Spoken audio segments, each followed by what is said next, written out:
1980-ад оны Ирак улс Саддам Хусейны төмөр нудрагдор бүхэл бүтэн улс орон айдас хүчирхийл дунд оршиж байлаа. Энэ улсад ганцхан хүний хууль үйлчилдэг байсан нь дарангуйлагч Саддам Хусейн.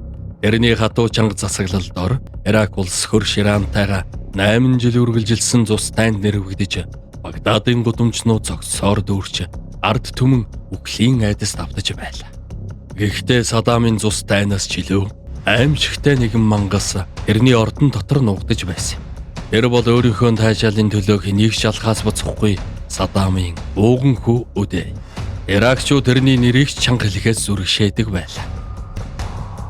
Салам алейкум. Сайн байна ютубчтай. Та бүхэндээ энэ өдрийн мэндийг хүргэе. Ингээд өнөөдөр ютубчтэй зориулж ярьж өгөх кино бол Саддам Хусейны ууган хүү Үдэйн тухай бодит амьдралаас сэтүүлсэн жүтгэрийн орлон тоглогч гэж трейлер экшн төрлийн түүхэн киног хийж өгөх юм байна. Ингээд шууд кинод орж.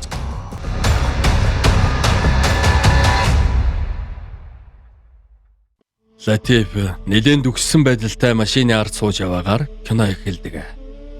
Тэр дайнд их орныхон төлөө мөн эцэг их ах эгч дүү нарынхаа төлөө тулалдаж өдөр болгон үхэлтэй нүүр тулж байсан аимшигт өдрүүдэн дурсаж явдаг. Ингэж явсаар нэгэн тансаг ордны гадаа ирж буу. Хамгаалагч нар тэрнийг угтаж дотгош оруулахад биеийн үнэлэгч байрын нэгэн хүүхэн ордноос гарч байгаатай тааралддаг. Манай хүнийг нилээн сонжиж сэтгдэж байгаа зөрөөд өнгөрнө. Энэ бол удирдагч Саддам Хусейны хүү Үдэй. Латиф чи хөөрслөгчээ. Ихтэй чиний царай яг л хэвээр байна. Алиосоо. Чи идэгчтэй билээ. Би 3 ихчтэй гэхэд тэд ер нь том хөхтэй юу? Тийм бол их сайн байна. Латиф чи ажил хиймээр байна уу? Энд үү? Тийм ээ, Багдадад. Чи миний хуучин найз үсттэй. Бид хоёр нэг сургуульд байсан. Тийм ээ, бүр нэг анги байсан. Тийм байлуу. Чи энэ хүнийг ер нь таних уу? Тийм ээ, танилгүй яах. Латиф, чиний бодож байгаа хүн биш ээ. Энэ Саддам гэж чи бодож байна уу? Сонин сэтгүүл телевизээр гардагч тэр чинь биш. Сталин хүртэл 2% байсан. Ихгүй бол новшийн дайснууд биднийг буудаад алчих. Маш хардаа. Талин Латифийн хажууд зогсно. Хүмүүс биднийг ихэр гэж ярьдаг байсан аргагүй юм байна. Бид яг л нэг хүн шиг харагдаж байна шүү. Чи Иракийн төлөө тулдаж байсан бол одоо чи надад энд хэрэгтэй байна. Эний сүүдэр бол. Миний орлон тоглогч бол. Би чамд бодох хугацаа 10 минут өг. Үдэй арын өрөөнд итгэлт хүн Мөнямтайгаа ярилцсан. Чи юу гэж бодож байна? Тэр яг тохирноо. Сайн байна. Хэрв тэр татгалзвал үгүй гэдэг үг ямар үнэтэйг ойлгол. Үдэй буцаж ирээд би чамд гайхалтай боломж олгож байна. Чи миний хувцсыг өмсөж, миний хоолыг идэж, миний амьдралаар амьдрах бол. Гэхэд Латиф дотроо айж байгаа ч гэсэн жинхэнэ эр хүн шиг хариу хэлдэг. Би зэрэг хүн. Үдэй би их орныхон төлөө, эцэг их охин дүү нарынхаа төлөө фронт дээр тулалдаж байна. Гэхдээ би чиний орлон тоглогч болж чадахгүй. Ингэж хэлэхэд Үдэй уурлаад гараад явна. Хамгаалагч Латифийг авч яваад харанхуй нүхэнд хордог. Тэр удаан хорж яргалсныг бүү мэд.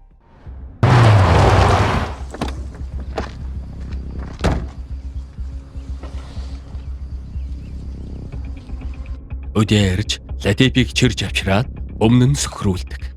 40 дашуур ямар бай? Латиф өдөөс нь нулимж орхино. Үдэй юу ч хэллгүй яваад өг.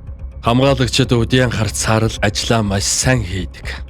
Бид аав ээжигч нь маш сайн асрах болно. Хэрв чи зөвшөөрвөл бид хааны гэр бүл шиг л амьдрна. Харин үгүй гэвэл эднийг юу хүлээж байгааг чи мэдэж байгаа шүү дээ. Гэж хэлэхэд Латиф гэр бүлийнхэн төлөө орлон тоглогч болох саналыг хүлээн зөвшөөрдөг. Ингээд шинэ амьдралтайгаа танилцсан. Тансаг харш, ориглон дарс сайхан хүүхнүүд шоу үзэнгэ. Брендийн хувцснууд үнэтэй машин цаг гэдэл. Энэ бол хин хүн долдоод байхгүй тансаг жаргал юм. Гэхдээ энэ бүх сайхан зүйлс Латифт сонирн биш. Яагаад гэвэл тэрний хувьд энэ тамийн амьдрал эргэлт буцалтгүй хүчээр орж удахгүй Үдэй Хусейны аимшиг төрхийг таних болохоор. Ингээд Латифийн хамаг хувцсыг нь тайлж байгаад тэрнтэй усны тусал шиг адилхан болгох мис заслын ажилдаа орно. Энэ үйл явдлыг Үдэй найз хүүхэнтэйгээ кино үзэж байгаа юм шиг л харж байдаг. Чанга би тема гэхэд найз хүүхэн нь эргэтэн маш том юм гэд айлгуутахад Үдэй миний хэлв том гэд садистсан гараа тэрнийг дүлхнэ. Энэ хүүхнийг бие үнэлэгч гэж бодоод байсан чинь тэрний найз хүүхэн нь байжээ. Гэхдээ л өнөөх нь манай Латифийг анхаарсан цагаас хойш л шохоорхоод эхэлсэн бололтой шүү. Хамар хацар үсгээд 90% адилхан болсон. Одоо шүдийг нь янзал. Хамаг шүдийг нь сууг татахна гэж бодтол ашгүй хиймэл шүд хийж өг. Олонд хараад гайхаа зогсож байхад нь үдээ орж ирээд. "Oh, nice. Бид хоёр яг л ихэр юм шиг харагдаж байна. Инээ. Бишээ. Яг ингэж эдл яг мистер Вин шиг инээж. Үсээл. Rolex чинь зохиж байна." Наатаха үр ав гэхэд ангаагаад хоцорно. Тэр хоёр покс тоглож дуусаад усанд орж байна. "Үдээ. Чиний эрэгтэн минийхээс том юм аа. Тэгэхээр шууд тайрна. Латив нүдэн орой дээр гардыг байгаа ч таа. Бෑ, маш жижигхэн. Жаахныг л тайрна гэхэд тийм хэлэхгүй. Чи ч одоо солиороо юу гэхэд за би тоглосон юм аа. Чи чинь нарийн ойлгодгүй тэнэг байна штэ гэдэл дооглоно.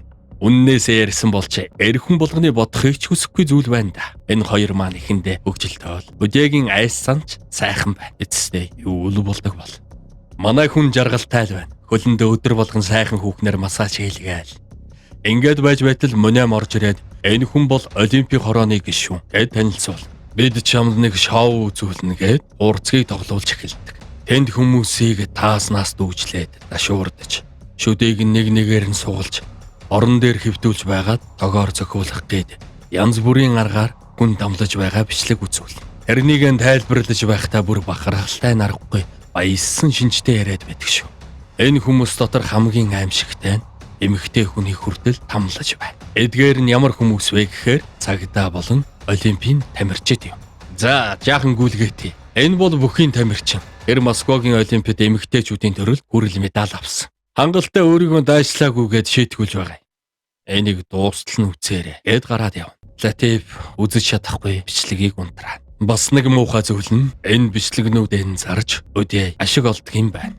За ингээд мэдээж шөн бүр шоу цэнгэ. Өдөө найз хүүхэнтэйгээ ирсэн байна. "Латив, чамд энэ таалагдахгүй байна уу?" гэхэд хүүхэн "Энэ хэн бэ?" "Энэ бол миний ах. Садам бол 3 хүүтэй. Чи бити олон юм асуугаад бай. Наад амаа татахгүй бол хэлийг чинь сахлын хутгаар тастаа тайчихсан шүү." Хүүхэн Лативийг өдөж эхэлнэ. "За, ерөнхийлөгчийн хүү байх ямар байна да? Таалагдж байна уу?" гэхэд бид бүгдээрээ л тэрний хүүхдүүд гэж их орондоо хайртай хүний үгээр амыг нь таглаж орхино. Тэрнийг бүжиглэж байх оронд Латив гадагшаан гардаг. Өөрийнхөө машины түлхүүрийг нэхэхэд тоодоггүй. Харин үдээ шиг зан гарахад бушуухан өгдөг. Ингээд машиныг унаад хаашаа ч хар хурдаараа давхина. Энэ үед Лативыг байхгүйг мэддэг. Манай хүн дгсэн гэр бүлийнхэн дээрээ ирсэн байлаа. Тэгтэл хамгаалагчид нь аль хэдийн ирчихсэн гэрийнхэнтэй нь маш илдгээр яриад зогсож байдаг. Бүр охин дүү нарт нь гар хурч найрсаг хүмүүс шиг жүжиглэж байдаг. Мэдээж тэр баригдалгүй яах. Ингээд эхний шийтгэлээ амсан. 40 дашуур. Өдөө өөрөө дашуурын амт үзүүлж хамгийн гол нь сахилах баттай байх хэрэгтэйг ойлгуулдаг. Латифийн анхны дүрдээ орох мөч. Тэр ёстой галзуу юм шиг л аашил.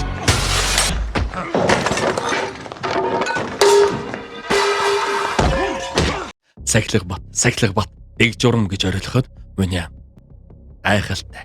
Бид яг зөв хүнээ олжээ гэж дотроо боддог. Ингээд айсан үйлчлэгч хүүхнээс уучлалт гуйгаад анхны уулзалтанда очдог. Дотгошоо орохдоо маш чанга аюулгүй байдлыг хангаж оруулж байна. Энтэй уулзуулах гэж байгаа юм бол гэсэн чинь алдарт дарангуйлагч Садам Хусейн буюу Өдэн эцэг. Латив их айсан шинжтэй зогсож байна. Садам нилээн гайхаж байснаа. Бурхан надад 2 хүү өгсөн. Одоо 3 болжээ. Миний урмыг хуглах зүйл би тийлгээгээрэй гэд гаргана. Орлон тоглогчийн дүрд таньцчих шиг боллоо шүү. Нилээн том хэмжээний уулзалт болох гэж байна. Баян хоосны ялгаа маш их. Гадаа нь гуйлг гуйсан ядарсан ард түмэн. Дотор нь тансаг хүлээн авалт. Өдөө хүмүүс нилээн зэвүүцсэн шинжтэй харж байна. Тэр бас хар тамхичин бололтой. Хамралуугаа чихэж өгнө. Энэ муу барууны шимэгчдийг үзэн ядаж байна. Гэд гараад үзүүлээд өгье гэд энэ дээр гардаг. Ингээд гарч явтал түрүүний хараа зогсож байсан хүү AK-47 автомат гаргаж ирээд бурхны төлөөгээд бүгдийг нь шүршиж өгнө. Өдөөг хамгаалж хүүг тэр дорн хөнөөдөг.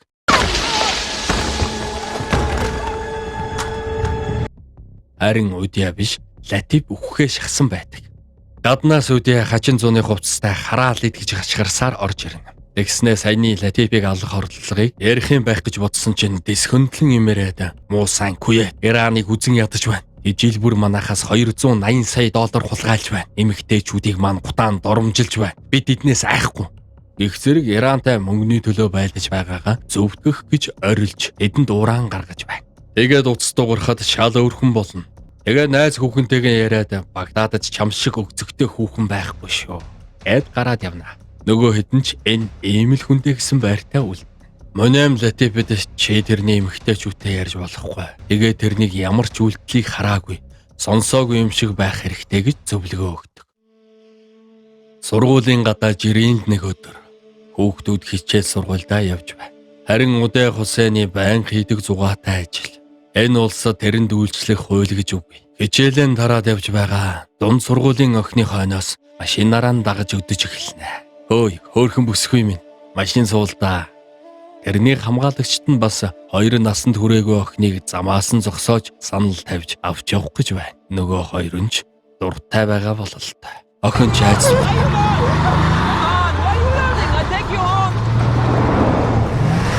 Дэн гараас мултарч чадсангүй. Битгий чамааг яах ч вэ? Латиф, энэ охин үнэхээр хөөрхөн юм харалтаа. Энэ бүхэн тэрэн таалагдахгүй байгаа нь тодорхой. Яасан бэ, Латиф? Чи юундаа новшийн харцаар намайг хараад байгаа юм бэ? Би хүсснээ хий. Миний аав, миний ээж, би бол бурхан.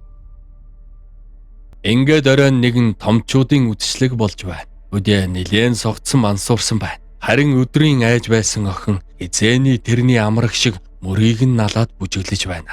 Яагаад гэвэл хөөрхий жаахан охиныг хар тамхи өгч мансууруулсан байна. Нөгөө хоёр охин ч бас ямар газар ирснээ ухаараагүй л сууж байна. Энэ үед Садамын хамгийн сайн найз нь нэлээд согтож үг хайж эхэлнэ. Тэгээд охин руу ээж чинь чамаа хаана байгаа мэдхүү.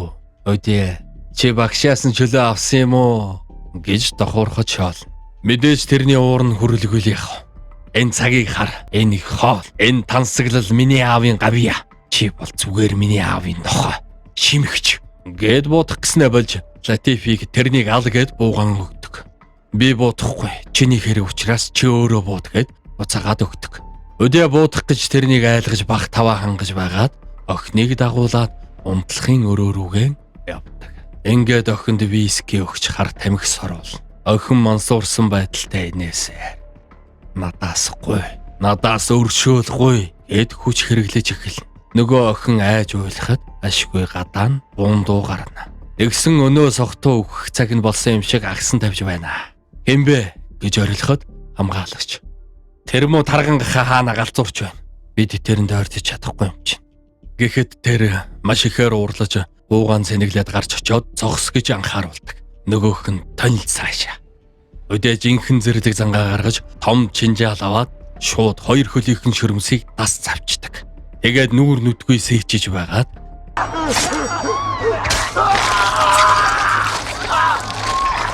амигуй сайр байтал нүүрлүү нь буудаж хөнөөдөг.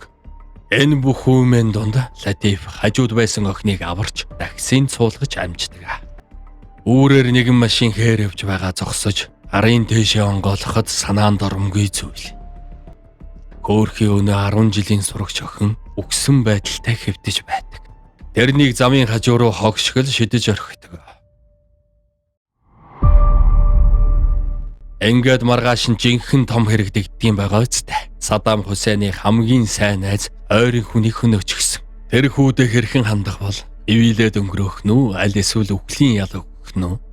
Эмнэлгийн өрөөнд орж ирэхэд өдөө орон дээр уур самарaan шургуулсан байдалтай үхлүүд хэвтэж байна. Садам харцаараа асуухад эмч тэр нойрсуулах юм их хэмжээгээр уучирч би нэх муу байна гэж хэлнэ. Хөөрхий үхтлээ айгаад хэрэгээсээ мултрах санаатай энэ зүйл бодож олжтэй.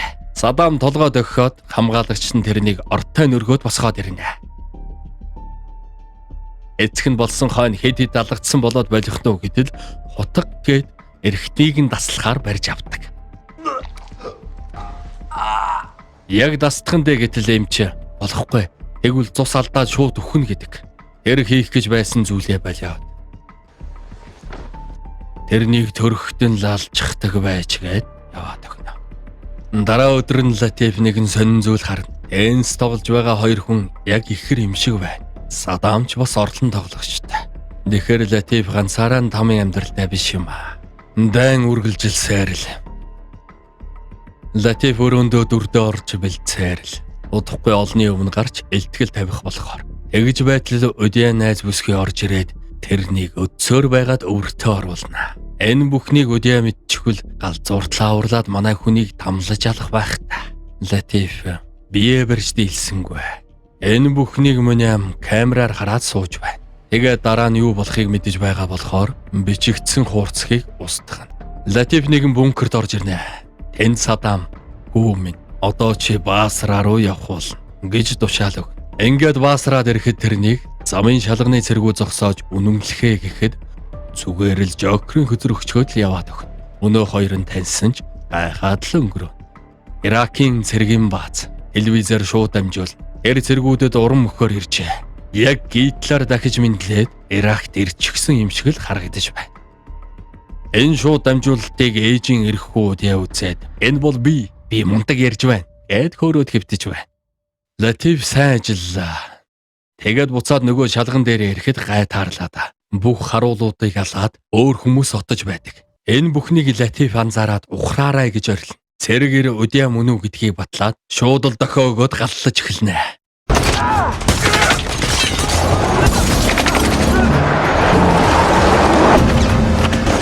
Азар хуруугандас буудуулаад амьд үлдэнэ. Латиф өгөхөд ойрхон байлаа шүү. Энэ мэдээг сонсоод Удиа галзуурнаа. Өнөө хүүхэн салж өгөхгүй. Энэ л нэг гай болно шүү.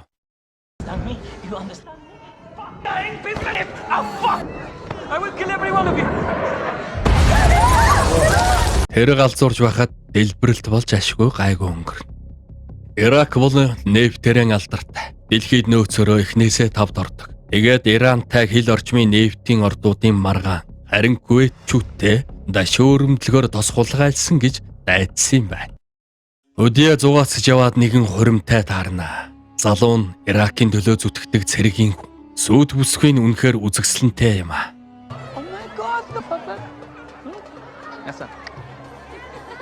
Удиа шууд л тэрнийг авчрах тушаал өгдөг. Та хоёрт баяр хүргэе. Латиф, энэ маш үзэгсэлэнтэй эмэгтэй юм аа. Тийм байгаа үстэй. Чи тэрэнд баяр хүргэлдэ гэд яриад дуусна. Тэгтэл Удиа ямар сурсан зангаа сураар боож чадах биш үү? Амьдралынх нь хамгийн ад жаргалтай мөч. Хайртай залуутайгаа мөрөөдлийнхөө хуримыг хийж гэр бүлээрээ баярлаж байхад нь хөөрхий гимгүй бүсхийг зодож хүчнэчгээд юу ч болоогүй юм шиг босоод ирдэг. Тэгээд нөгөө хэдтэйгээ юм яриад зурагт үзээд хөгжилдөөд байж байдаг. I'm a fucking war hero. Энэ үед бүсгүйд ганцхан сонголт байсан.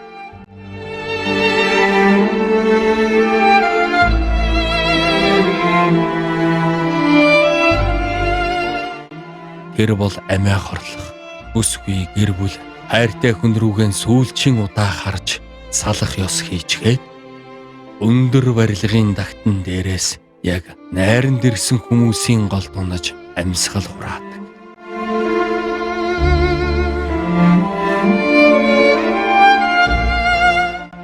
Энэ бүх чимээнээр Латиф төрүүлээд гардаг.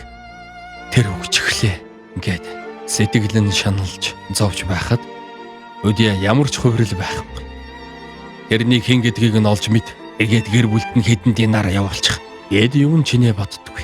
Энэнд нь Латиф машинхээр уурлаж тэрнийг зохиж байхад хамгаалагч нь буу тулгаж болив.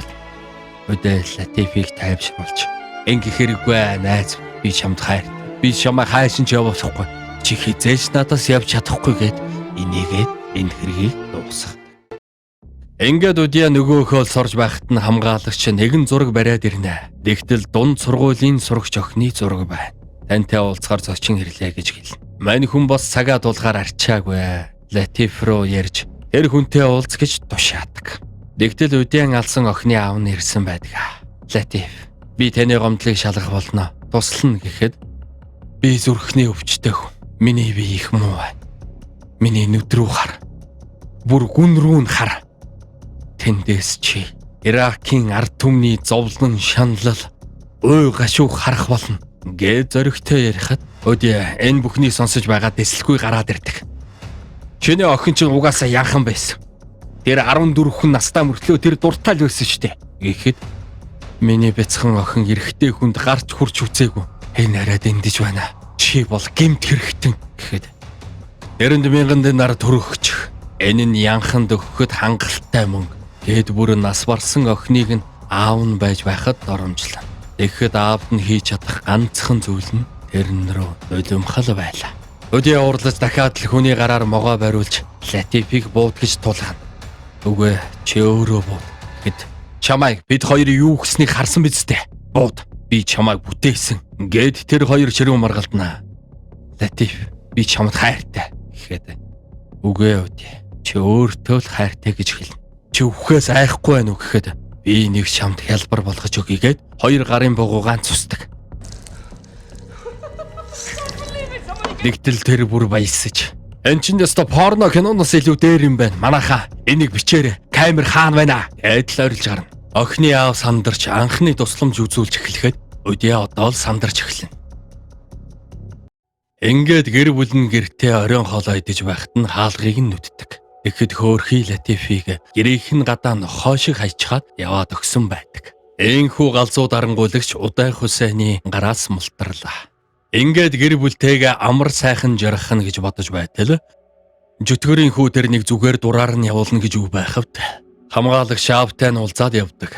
Аав нь хүү дээрээ ирээд тэр чамайг төрсөн өдөртөө өрсөн бай. Би чамайг тэрнтэй юу хийснийг чинь асуухгүй.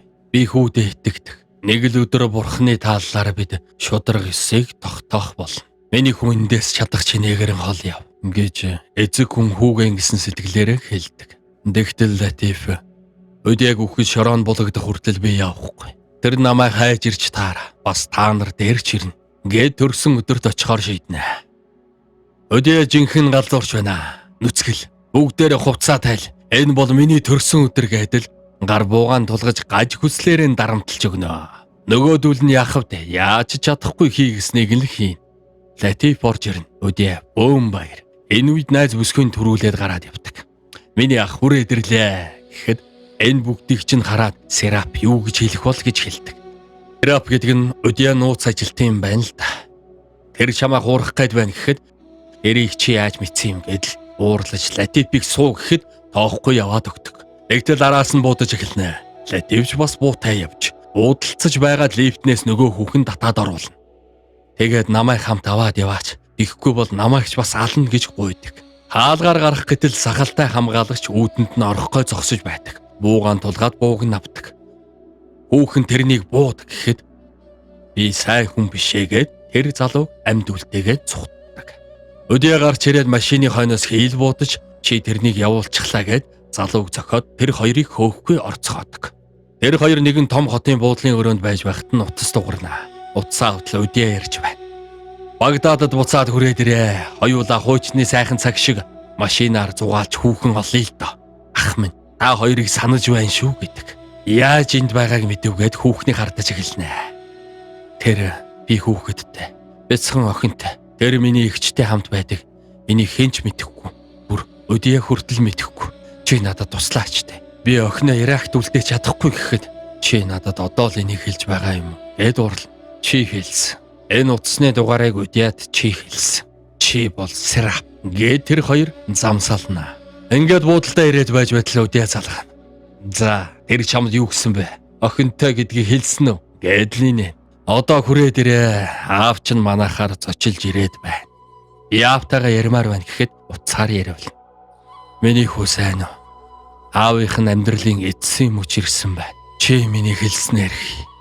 Энэ хорм муу новшийн амтнд тамруугаан тонл гэж хэл гэхэд өдөө за чи сонслоо. Юу гэмээр байна гэхэд Латиф сэтгэлээ чангалж тамруугаан тонл гэж хэл.